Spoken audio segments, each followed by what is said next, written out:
panas. Aduh. Oh, sound gitu guys.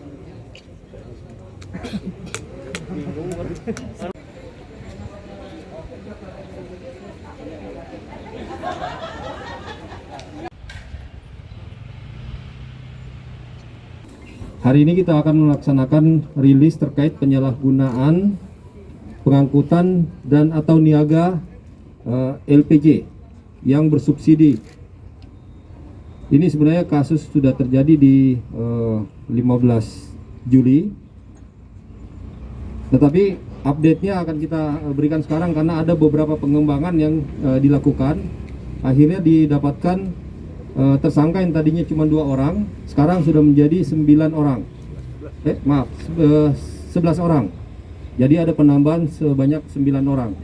Ini juga merupakan pengembangan yang dilakukan berdasarkan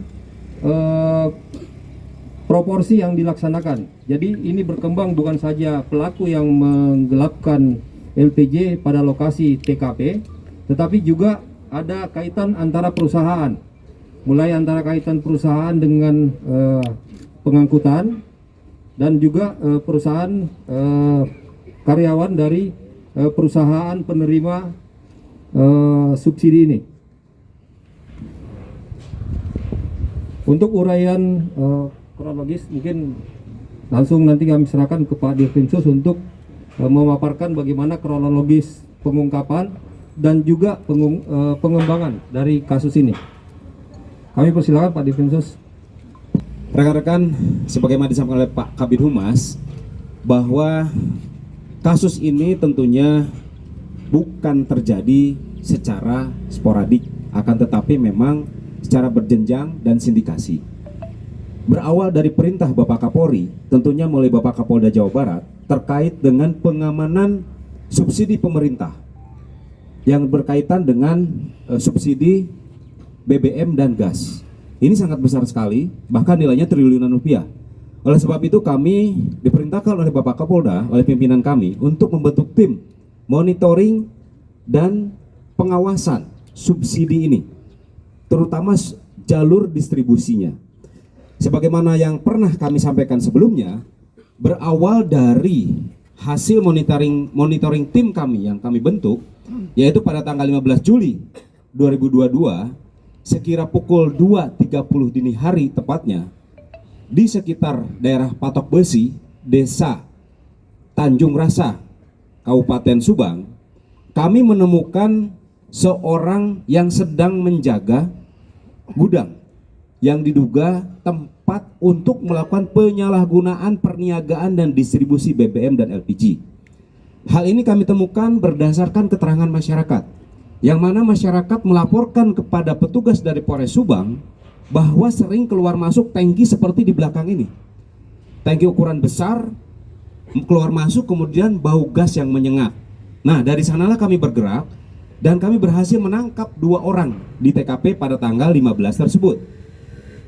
Adapun perkembangan selanjutnya, sebagaimana yang sudah kita ekspos sebelumnya, berkembang kepada 2 orang lagi dari transportir atau distributornya lah gitu, yaitu PT ER. Kami amankan 2 orang. Setelah 4 orang, ternyata seperti yang kami sampaikan sebelumnya, bahwa ini adalah sindikasi. Saya ulangi, sindikasi yang melibatkan berbagai orang dan kelompok, ya. Ditangkaplah total sekarang sudah 11 orang dengan peran yang berbeda. Modus operandinya, pelaku menyimpangkan LPG subsidi yang seharusnya dikirim ke SPBE, namun diturunkan sebagian di tangki duduk di gudang yang beralamat di Patok Besi tadi, dan kemudian diisi ulangkan ke dalam LPG 50 kg yang non subsidi. Padahal sudah jelas tangkinya pun adalah tangki bersubsidi. Dan inilah yang menjadi dasar kita melakukan penindakan. Sebagai informasi tambahan, kami membagi pelaku ini ke dalam 3 klaster. Saya ulangi, 3 klaster rekan-rekan. Mohon waktu kami buka. Ada yang disebut dengan pemodal atau yang mempunyai uang untuk menggerakkan kegiatan ilegal ini. Kemudian yang kedua adalah penyedia LPG. Dalam hal ini adalah oknum-oknum dari transportir dan SPBE. dan ketiga adalah pelaksana lapangan yang kami tangkap di TKP. Dari 3 klaster pelaku ini kami mengamankan 11 orang. Dan sebagaimana saya sampaikan di awal pada saat ekspos pertama, bahwa banyak sekali kerugian negara akibat perbuatan kelompok ini. Kalau kita hitung sesuai dengan teman-teman dari GM Pertamina area Jawa Barat, kami hitung subsidi negara yang diselamatkan yaitu 18.400 per kilogram dikali 16.950 kilogram dikali 30 hari, yaitu sekitar 9.356 juta rupiah. Adapun barang bukti yang disita, rekan-rekan bisa lihat, kami berhasil mengamankan 3 tangki transportir, kapasitasnya 20 ton, 15 ton, dan 15 ton. Kemudian kami pun mengamankan tangki unyil, istilahnya ini tangki unyil. Ini yang sebelah kanan ini. Ini adalah tangki yang direkonstruksi dan dibangun oleh para sindikat ini tanpa memperhatikan standar-standar pengamanan dari Pertamina. Ini sangat berbahaya. Penekanan kami adalah selain tadi bersubsidi, selain kami mengamankan kekayaan negara dan aset, tentunya ini untuk kepentingan rakyat, kami pun mengamankan jiwa masyarakat. Rekan-rekan bisa bayangkan kalau satu tabung meledak di satu rumah, itu dampaknya luar biasa. Apalagi ini puluhan ton di pemukiman. Alhamdulillah kita amankan dan tidak terjadi bencana lokal itu. Bisa dibayangkan 20 ton meledak, bagaimana dampaknya kepada masyarakat di sekitar. Sebagai ilustrasi, tempat penyalahgunaan ini adalah terletak di pinggir jalan besar 10 meter ke dalam dan ada jalan utama, dan di situ adalah pemukiman penduduk.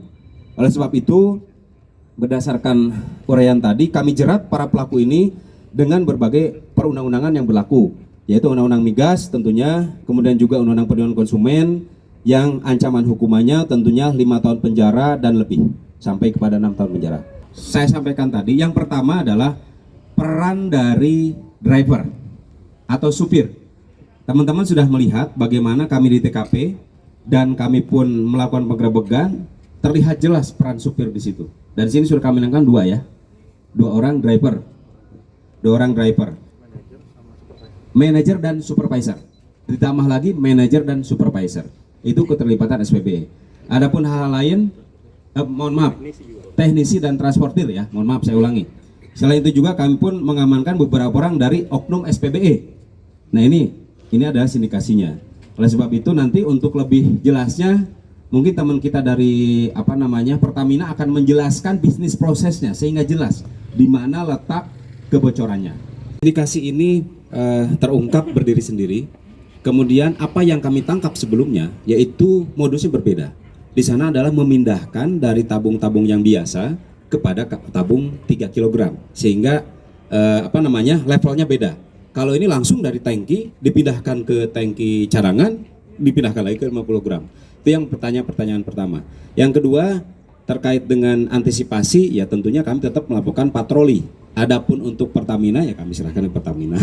Baik, sebagaimana rilis yang sudah kami sampaikan ke teman-teman, kami melakukan monitoring dan pengawasan terhadap distribusi ini sudah berjalan kurang lebih 1 bulan. Akan tetapi menurut keterangan para pelaku dan hasil penyidikan yang sudah kami laksanakan sampai saat ini, titik ini adalah mereka mengakui 3 bulan. Adapun kegiatan yang mereka lakukan adalah sudah 6 kali. Jadi 6 kali sekian yang sudah kami jelaskan tadi. Sebenarnya ini sudah cukup banyak kerugian negara yang diakibatkan oleh perbuatan pelaku. Terima kasih. Ini merupakan sebuah bentuk yang kami lakukan dan kami sampaikan apresiasi setinggi-tingginya pada aparatur kepolisian, khususnya di Polda Jabar, khusus lagi bahwa kepada Direskrimsus Polda Jabar, Pak Arief dan jajarannya. Ini merupakan sebuah bentuk kinerja bagaimana pemerintah turut hadir untuk mengamankan subsidi. Tadi beliau sudah menyampaikan bagaimana sebenarnya pemerintah ini menjadi sangat aware dengan subsidi yang diberikan kepada rakyat. Kami di sini selaku operator dari pemerintah tidak bisa bekerja sendiri tentunya. Maka diperlukan pengawasan dan bantuan dari seluruh pihak, tidak hanya aparatur kepolisian, tapi juga warga yang mengetahui tentang adanya mungkin kecurigaan atau tindakan-tindakan yang tidak sewajarnya terkait operasional dari yang seharusnya tidak dilakukan di tempatnya, maka bantu untuk dilaporkan. bahwa pemerintah saat ini sedang melakukan gencar-gencarnya bagaimana melakukan penghematan, bagaimana menempatkan subsidi itu bisa tepat kepada sasarannya. Rekan-rekan semua sangat memahami saat ini sedang digencarkan bagaimana Pertamina diminta untuk melakukan pendaftaran subsidi tepat My Pertamina. Ini merupakan salah satu bentuk bagaimana aparatur kepolisian saat ini sangat peduli, tidak hanya dari sisi subsidi yang diselamatkan, tapi juga nyawa yang juga turut diamankan. Bagaimana maksudnya tadi keamanan dari sisi transfer produknya, dan bagaimana dari sisi pengangkutan dan penyaluran yang tidak pada tempatnya diamankan, diselamatkan. Bagaimana banyak jiwa yang tentunya nantinya diamankan. Nah, bagaimana nanti proses selanjutnya kami serahkan kepada pihak kepolisian. Jika ada oknum-oknum lain yang terlibat, silakan kami serahkan dan kami tidak akan menutup dan kami terbuka untuk dapat diproses lebih lanjut sesuai dengan ketentuannya. Terima kasih. Pertanyaannya, betul bahwa ini sudah kami sekali lagi berterima kasih pada aparatur kepolisian, Polda Jabar khususnya. Ini press release yang sudah ketiga, betul. Dan ini merupakan bentuk sinergi yang sangat baik. Bagaimana mengamankan subsidi negara itu supaya lebih tepat. Nah, ini merupakan salah satu juga tadi pertanyaan yang sangat baik. Level kelasnya dari yang sebelumnya ini semakin meningkat. Ini membuat sebenarnya harusnya semua pihak yang tidak melakukan sesuatu yang legal menjadi harusnya semakin khawatir. Karena ini bentuk bahwa kepolisian sudah sangat aware untuk menindak hal-hal yang tidak seharusnya. Itu yang pertama. Yang kedua, terkait masalah pengawasan, ini juga bentuk tadi kami selaku operator dari pemerintah, kami membutuhkan bantuan dari semua pihak, pengawasan bersama. Karena kami tidak pada levelnya pengawasan di lokasi operasional, tapi pembinaan kepada kemitraannya. Nah, pengawasannya kami minta bantuannya ke seluruh pihak, termasuk kepolisian. Sinergi bersama, termasuk masyarakat. Maka tadi kami sampaikan jika ditemukan atau ada indikasi, ada suara-suara aneh, ada bentuk operasional yang tidak dilakukan sewajarnya, maka laporkan. Kami bersinergi dengan kepolisian untuk terus mengamankan bagaimana penyaluran subsidi ini tepat sasaran. Bagaimana operasional energi ini bisa sampai kepada masyarakat yang seharusnya mendapatkan. Terima kasih. Nama tadi ya.